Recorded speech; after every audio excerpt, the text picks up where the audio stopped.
dans ce décor de carte postale suisse que j'ai le plaisir de recevoir Reto Gerber. Notre invité est le directeur pour la Suisse de World Vision, une organisation internationale qui soutient de nombreux projets d'aide au développement, notamment grâce au parrainage d'enfants. Ce décor est bien différent de celui des pays qui préoccupent notre invité. Mais avant de découvrir comment il fait pour rester en lien ici avec les pays du Sud, nous allons revenir sur l'étonnant parcours qui a forgé la motivation de son engagement humanitaire. Salut Reto. Salut Sophie. Alors t'es difficile à mettre hors zone, on verra pourquoi plus tard. Mais la neige, je crois savoir que c'est pas vraiment ton élément. Non, pas vraiment. Enfin, je trouve que c'est très joli, mais c'est plutôt froid. Oui, c'est vrai, t'es pas à l'aise alors. Non, j'aime bien le chaud. Alors on va aller au chaud.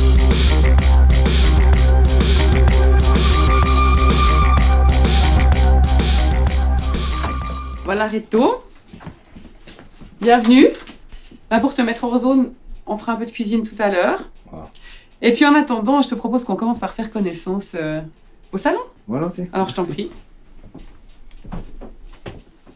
Voilà. Alors, tu as repris il y a 2 ans et demi le poste de directeur de World Vision, une grosse ONG comme on les appelle, puisqu'elle draine à peu près 57 millions de dons par année. Mais à l'origine, tu viens pas de l'humanitaire, tu as des racines paysannes, tu as marché sur les traces de ton papa, c'est juste. Oui, exactement. Ouais, j'ai grandi sur une exploitation agricole à Arcorvillers. Et puis, ma première profession, en fait, c'est la professeure d'agriculteur. Donc, j'ai fait les apprentissages et puis l'école d'agriculture. Ouais. Tu as passé ton CFC d'agriculteur et ensuite maturité professionnelle technico-agricole. Et puis, tu t'es pas arrêté là parce que tu as suivi des études HES d'agriculture internationale. Qu'est-ce qui se passait? Tu avais envie de toujours plus? Je me voyais pas tellement dans la pratique. Et puis, l'international, l'agriculture tropicale, ça me fascinait beaucoup. Et puis voilà, j'ai décidé de continuer mes études parce que j'étais surtout fasciné par l'ailleurs. Tu voyages encore beaucoup aujourd'hui? Beaucoup moins qu'auparavant. 4 à 5 fois par année, je me rends sur place pour voir les projets de World Vision Suisse. Moi, je te propose qu'on fasse un voyage en Suisse culinaire. On va aller s'attaquer à notre fondue. D'accord? Ça, super. Ok. Tu sais faire la fondue, Reto? Je t'ai pas demandé. Ouais, j'ai appris ça de maman. Ah. Maman, elle sait vraiment faire de la très bonne fondue. Et puis elle l'a fait, c'est pas la préparer. Quand on a évoqué ton parcours, on a vu que tu avais multiplié les formations. Et puis ensuite, tu t'es fait rattraper par le monde de la finance. Tu m'en parles un peu? Ouais, au fait,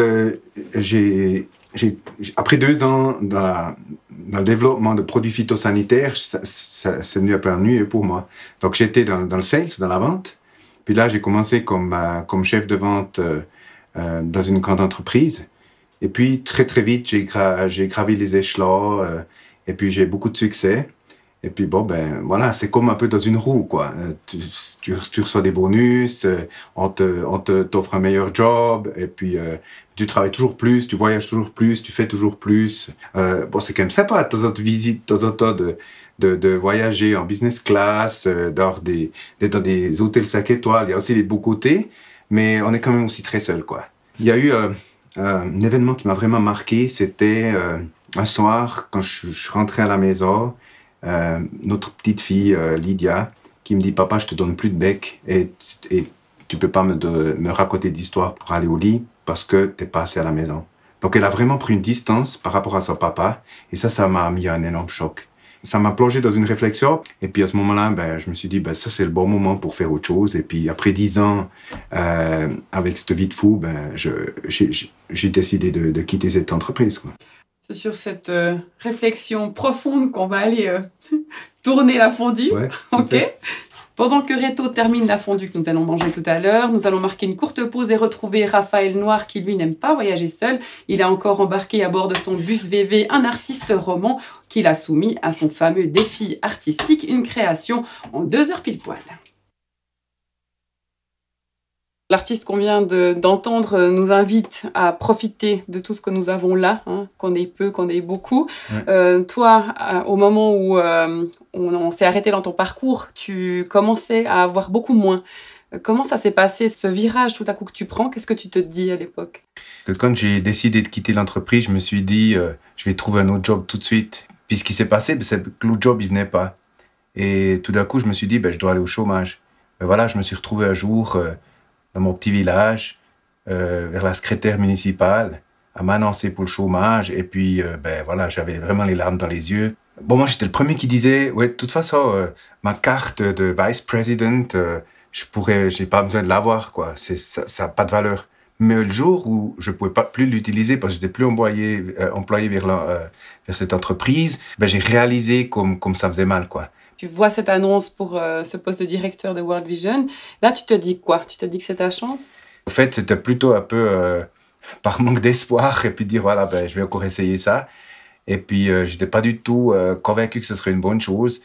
Donc là, tu as commencé à voyager pour World Vision, tu as eu le poste, tu as dû aller sur le terrain pour te rendre compte des réalités de ces enfants pour lesquels tu travailles aujourd'hui. Quelles étaient tes émotions, tes premières émotions sur ces voyages-là? Bon, ça m'a beaucoup touché. C'est dur de voir ça pour la première fois, de le vivre très près. De le voir sur un écran TV, c'est une chose. Mais quand on est vraiment en plein dedans, ça m'a touché très profondément. D'un autre côté, je sais pas, j'aime les gens. Et pour moi, c'est merveilleux de visiter des projets, de rencontrer des gens. J'aime la vie. Et puis à World Vision, je peux vraiment redonner cette affection, je peux redonner ça plus loin, ce que j'ai. Le voyage qui t'a le plus marqué? J'ai fait 2 voyages au Liban. Et d'être dans des tentes de réfugiés syriens qui sont en plein hiver, presque à geler de froid, avec des petits-enfants qui sont quand même pas des chaussettes, qui sont mal habillés, ou d'avoir peur qu'ils meurent de froid et on n'a pas assez de moyens de leur aider. Ça, c'est quelque chose qui m'a beaucoup touché. Tu gères comment cette impuissance? Parce qu'il y a quand même une forme d'impuissance. Là, on ne peut pas faire directement quelque chose. Je la gère, je pense que par le fait que je suis actif, et puis que je travaille, et puis que je me bats chaque jour, quoi. En même temps, il faut aussi laisser les choses toucher son cœur.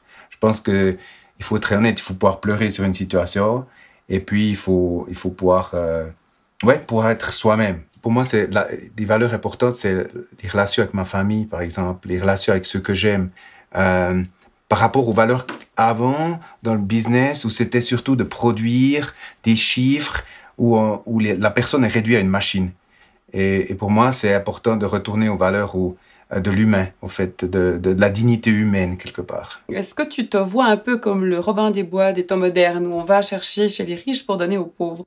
Non, je pense pas, parce que, au fait, je pense que de donner donne beaucoup de sens. Donc, c'est pas prendre de ceux qui ont et à donner à ceux qui n'ont pas, c'est beaucoup plus, c'est donner aux deux, au fait.